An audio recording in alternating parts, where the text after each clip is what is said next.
नमस्कार। कभी सोचा है कि कुछ चीजें खट्टी क्यों होती हैं और कुछ चिकनी? आज हम अपनी रोजमर्रा की चीजों के पीछे के विज्ञान को समझने वाले हैं और एसिड्स और बेस की इस दिलचस्प दुनिया की सैर करेंगे। ये सवाल तो दिमाग में कभी न कभी आता ही है ना? कि नींबू इतना खट्टा क्यों लगता है और वहीं साबुन हाथ में इतना चिकना क्यों होता है? ये सिर्फ स्वाद और महसूस करने की बात नहीं है। इसके पीछे असल में बड़ी दिलचस्प केमिस्ट्री छिपी हुई है।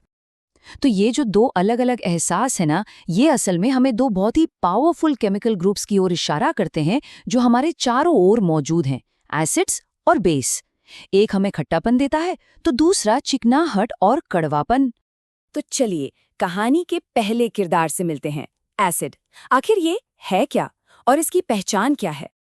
देखिए, साइंटिफिकली देखें तो एसिड की पहचान उसकी पीएच वैल्यू से होती है। अगर किसी भी पदार्थ का पीएच 7 से कम है तो वो एसिड है। बस यही है पीएच स्केल पर उसकी असली पहचान। एसिड की कई पहचान हैं। सबसे पहली तो है इसका खट्टा स्वाद, जैसे नींबू का होता है। स्कूल में हमने वो लिटमस टेस्ट तो किया ही है। ये नीले लिटमस पेपर को लाल कर देता है। कभी-कभी ये स्किन पर चुभन भी पैदा कर सकता है। और हाँ, ये मेटल्स के साथ रिएक्ट भी करता है। हम इसे खाना प्रिजर्व करने और कुछ खास क्लीनिंग प्रोडक्ट्स में भी इस्तेमाल करते हैं। तो एसिड की कहानी तो समझ ली, अब मिलते हैं इसके बिल्कुल ऑपोजिट किरदार से, यानी बेस से। चलिए जानते हैं इसकी क्या खासियतें हैं। तो जहां एसिड का पीएच 7 से कम था, वहीं बेस, जिसे अल्कलाइन भी कहते हैं, उसका पीएच 7 से ज्यादा होता है। मतलब पीएच स्केल पर ये एसिड के ठीक दूसरी तरफ खड़ा है। बेस के गुण एसिड से एकदम अलग हैं। इनका स्वाद कड़वा होता है और ये छूने में चिकने लगते हैं, बिल्कुल साबुन की तरह। लिटमस टेस्ट में भी ये उल्टा काम करते हैं। ये लाल लिटमस पेपर को नीला कर देते हैं। अमोनिया, बेकिंग सोडा और शैम्पू जैसी चीजों में बेस ही तो होता है। तो सवाल ये है कि हम ये कैसे मापते हैं कि कोई चीज़ कितनी एसिडिक है या कितनी बेसिक?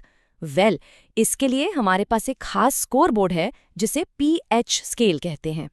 पीएच स्केल 0 से 14 तक जाता है। सिंपल है, 7 से कम कुछ भी एसिडिक है और 7 से ज्यादा कुछ भी बेसिक।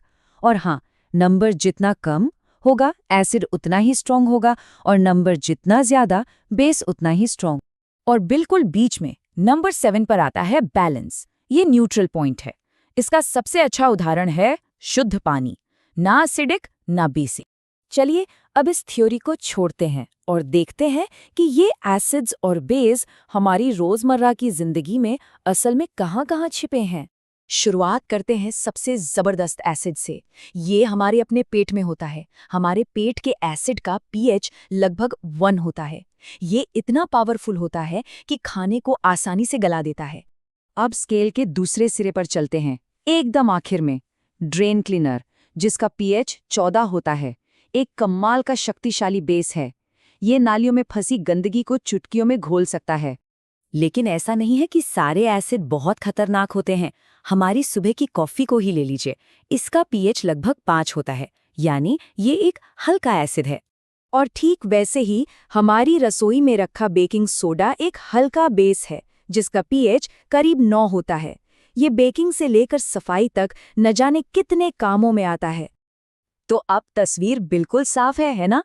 खट्टे संतरे का जूस एक एसिड है और चिकना साबुन का पानी एक बेस। दो बिल्कुल अलग चीजें जो हमारी दुनिया का हिस्सा हैं। अच्छा, अब सबसे मजेदार सवाल, क्या होता है जब एक एसिड और एक बेस मिलते हैं? क्या वे लड़ते हैं? नहीं, वे एक दूसरे को बेअसर कर देते हैं। इस प्रोसेस को न्यूट्रलाइजेशन कहते हैं। इसका सबसे बढ़िया उदाहरण है एंटासिड। जब पेट में एसिड ज्यादा हो जाता है तो सीने में जलन होती है। हम एंटासिड लेते हैं, जो कि एक हल्का बेस होता है। ये पेट में जाकर उस पालतू एसिड को न्यूट्रलाइज कर देता है और हमें फौरन राहत मिल जाती है ना केमिस्ट्री का एक सरल और शानदार इस्तेमाल। तो आखिर में बात यह है कि एसिड और बेस सिर्फ एक दूसरे के विपरीत नहीं हैं, वे एक डायनामिक जोड़ी हैं। हमारे शरीर से लेकर हमारे घरों तक हर चीज में उनका बैलेंस बहुत जरूरी है। तो जिस तरह एसिड और बेस हमारी दुनिया में एक संतुलन बनाते हैं, क्या हमारी जिंदगी में भी ऐसी विपरीत ताकतें हैं जो संतुलन बनाती हैं? इस पर जरा सोचिएगा।